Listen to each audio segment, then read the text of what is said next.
العيد بقى ما يحلاش غير بصينية الرقاق الفلاحي الأصلية كده مع حتة لحمة محمرة ويا سلام. هنعمل مع بعض النهاردة صينية رقاق على طريقتي تابعوني وشوفي خطواتي فيها وشوفوا بصوا جمالها والتوريقة بتاعتها فظيعة، ولا تعصيقة اللحمة. جربوها يا جماعة بجد هتعجبكم جدا. بس يا ريت قبل ما نبدأ الفيديو يا ريت لايك وشير لو عجبك الفيديو، ونقول بسم الله الرحمن الرحيم ونشوف طريقتنا ايه. اول حاجه معايا هنا هنبدا نعصج اللحمه. معانا نزلت بشويه زيت، وبعدين انا بحب انزل ببصل كتير شويه، 4 بصلات بيخليها مسكره جدا. عملت ايه في الاول؟ حطيت رشه ملح عشان البصل يدبل معايا بسرعه، ورشه فلفل اسود وقرن فلفل كده شايله منه البذر، بيبقى خطير جدا ومش سبايسي ولا حاجه. وكمان نزلت بمعلقه سكر بس ما جاتش في التصوير، واتكرملت مع البصل بالمنظر ده. بعد كده تخرت البصل على جنب، وهبدا انزل اللحمه في الجنب التاني لغايه اما تفك معايا وتغير لونها، وبعد كده ادمج المكونات كلها مع بعض. بصوا بقى هننزل دلوقتي برشه فلفل اسود، ربع معلقه صغيره من القرفه، رشه من بهارات اللحمه او ال7 بهارات، ورشه من حبهان البودر، وكمان نزلت بمكعب مرقه اختياري براحتك خالص. ومش هنزل دلوقتي بالملح، هنزل بالملح في الاخر. بعد كده اديت حبه ميه سخنين خالص شويه صغيرين علشان اللحمه تبقى معايا جوسي، وغطيت عليها. وبعد كده اللحمه معايا بالمنظر اللي انتوا شايفينه ده، اديتها رشه ملح لقيتها عايزه ملح.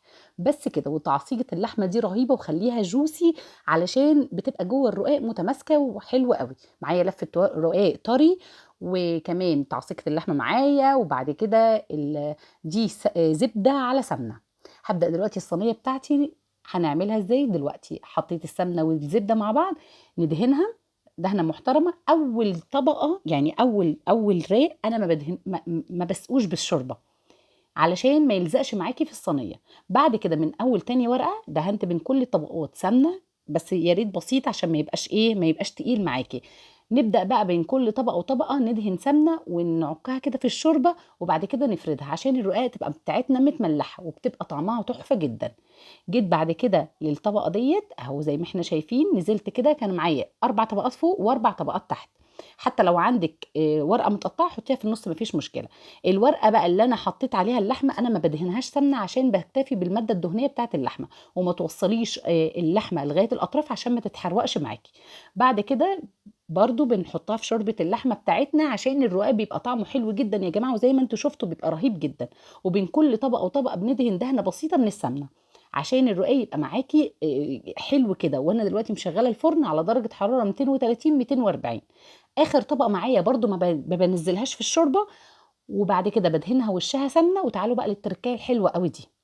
نزلت بمعلقه قشطه على نص كوبايه لبن صغيره مع رشه فلفل اسود، وبعد كده هندهن بيها الوش. بتبقى خطيره الخطوه دي، خطيره. بصوا بتنقلك صينيه الرقاق في حته تانية خالص. ندهنها كده على الوش كويس، هندخلها الفرن بقى.